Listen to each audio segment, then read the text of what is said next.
The key part of this video is I'm gonna do a series of braking tests. If somebody else makes a mistake in front of you, the only way you can account for it is by stopping. And knowing how far it's gonna take you to stop is huge. There are two ways that crashes happen. You run out of talent, you lose control of the car, you have a bad day.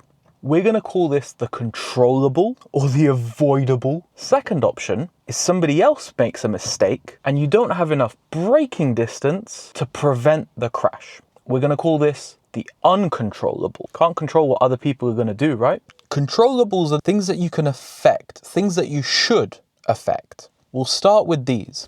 I'm gonna break this down into two categories: mechanical, human. Let's talk about mechanics first. There's some very basic stuff that you can quite easily get right if you want to drive fast on the road without crashing. Put some good tires on your car. When I got this car, I wasn't sold on Pirelli, but they're really good tires.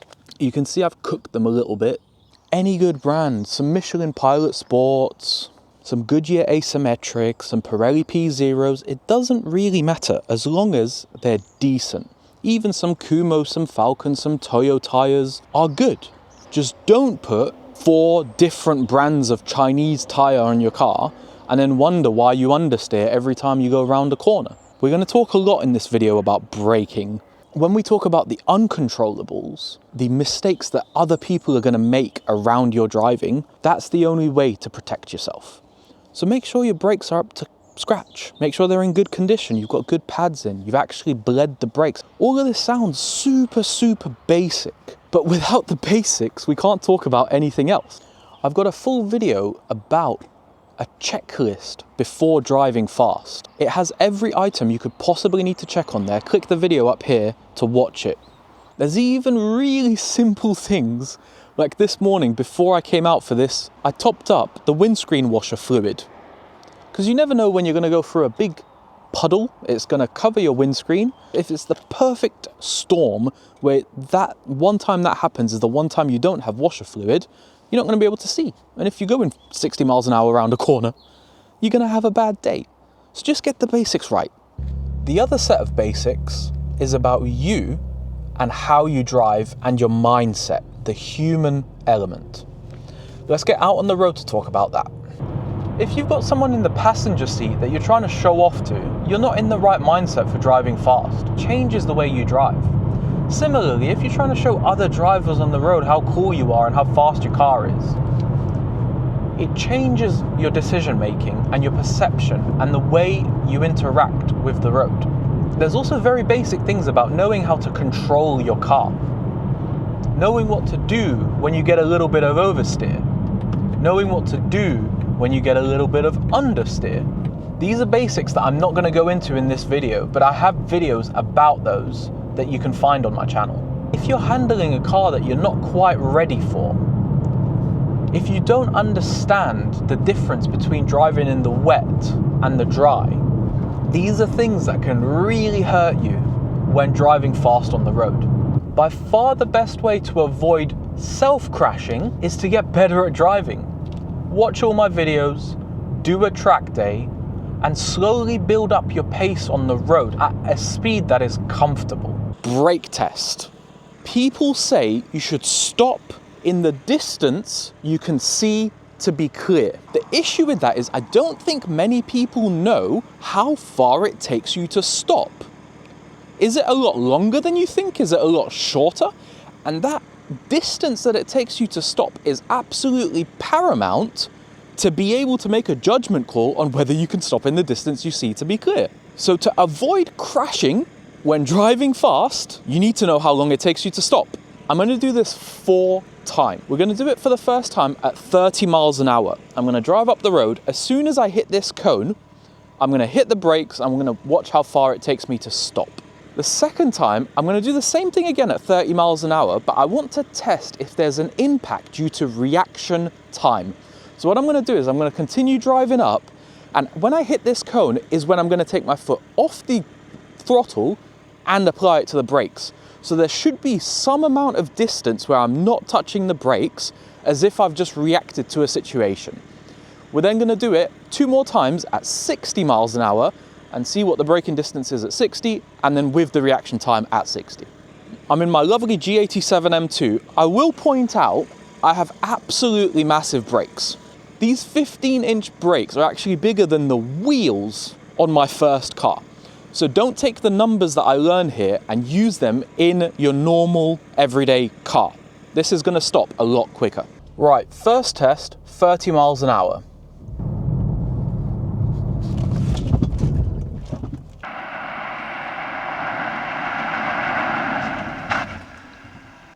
That is next to no braking distance. It's basically 2 car lengths.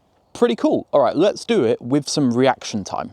So I'm not going to take my foot off the pedal until we hit the cone.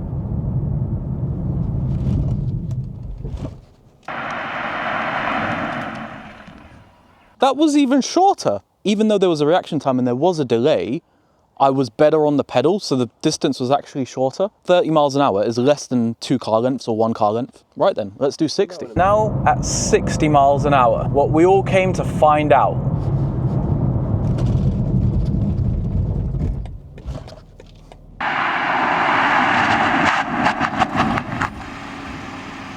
Okay, that's definitely significantly further. So it's a weird one because I thought double the speed, double the distance. But it's not double the speed, double the distance. It's something like double the speed, 4 times the distance. Final test, 60 mile an hour.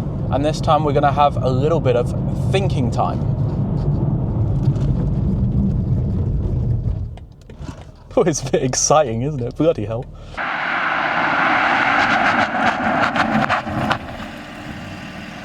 That is now a significant distance, isn't it? I want to know how many meters that is. So the very worst case scenario, if you don't know what's about to happen and you only take your foot off the accelerator when you see the issue, you are going to go 2, 4, 6, 8, 30, 32, 64, 66, 68 meters. That is a long way. This is an important real world test because this is not some racetrack. These are real roads. They're rutted. You saw during the braking, the car was kind of all over the place. There's a little rut here. Like, this is a real road. This is a test that is indicative of real world situations. I did not do a bunch of brake practice runs before I did any of these. I did 4 runs and that was it. Because in the real world, you're not going to do a bunch of brake practice runs before someone cuts you off and tries to unalive you. And another great point is that's a bloody M2. So you're probably going to go 50% further. Just for that segment, you've got to subscribe. Hit the like button too. So this is a visual representation from the driver's seat of how far you're going to go when you slam on the anchors at 30 miles an hour. The thinking time didn't actually make much of a difference, but that's roughly the distance you're going to go at 30 miles an hour. It's next to nothing. It's like 1 car length. So at 30, I wouldn't be too worried. That's the distance you're going to travel from 60 miles an hour to 0. We've done it in between the no reaction time and the full reaction time, so that's about 60 meters. But what I've realized is, from the driver's seat perspective, that actually isn't that far. But we're going to bear this in mind when we go out on the road and I start talking about things to look out for and how to drive, especially around corners, especially around blind corners. This data is paramount because now it's burned into my head a visual representation of how far I can go when I'm traveling at 60 miles an hour. There's a problem and I need to stop. So now the uncontrollables. The things that we cannot affect. I cannot affect if there's someone on the other side of that corner on my side of the road. I have no control over that. That could be the case around every single corner I go around. So how do we allow for those situations? Well, the only thing we can possibly do is be able to stop in the distance that we see. Can I stop in this distance? Yes. Can I stop in this distance? Yes. Now it's opened up and I can stop in this distance also. As your speed increases, your braking distance increases, as I've clearly demonstrated. Like right now, can I stop? Maybe. I'm only going 40. I probably can, but it's a bit risky. But as you increase your speed, so So we're now doing the speed limit. Can I stop in this distance? Well, definitely not now. You've got to think about these conscious decisions. You've got to think about what is on the other side of this little crest. Okay, it's opened up. Now I can have a bit more speed. Now my visibility is reduced again, so I've got to slow down. Now I have next to no visibility, and it's opened up again. Visibility is absolutely everything for driving fast and avoiding crashing. Look at this blind corner. I've got to slow down for this one because there's no way I can stop in this. It's like 10-15 meters. Also, you've got to remember, around corners, your braking performance is reduced. If you're going around a corner and you slam on the brakes, the car's going to get out of shape. There could be someone on a bicycle and someone has overtaken them without thinking very well. You've always got to be ready for all of these situations to avoid crashing when driving fast. Sometimes people give me flack for driving fast on this piece of road because there are driveways either side and somebody could pull out of here. And it's actually a fair point. I always feel quite safe on that stretch of road because the road is a long straight and it opens up and you've got really good visibility. But the people are right. Somebody could pull out of that driveway and not see me. Once you've got an open bit like this, you can quite happily go as fast as you like. But as soon as the visibility reduces, you've got to slow down a little bit. Bring that stopping distance within your visibility. See the pheasant? I had enough space there to stop should I have wanted to. It's little things like that will happen on a daily basis if you get used to driving fast. And you always want to have enough of a gap, of a space, stop before they become a problem. Now, are there times when you're going to throw all of this out of the window? Potentially. If you're out on a quiet road first thing in the morning and you know the chance of someone coming the opposite way on the wrong side of the road or things like that are incredibly low. For example, 5 a.m. on a Sunday morning, you've gone out for a drive and you want to enjoy your car. The risk of some of these things actually happening at that time is very low. So it's a judgment call on your behalf. How much risk are you happy with? How much risk are you comfortable with? And I don't know, maybe it's the car I'm driving, it's a little bit more expensive, I've got more to lose. Or it's maybe just as I'm getting up in age, my risk tolerance has gotten less and less. So even right now at 9 a.m. on a Sunday morning, on a country lane, I'm very cautious of these situations because they pop up everywhere all the time and you have to be ready for them if you're going to go driving fast. I think the braking distance, especially in POV, was a game changer for me personally. I now better understand what I can and cannot get away with when driving spiritedly. I hope you found it as useful as I found it.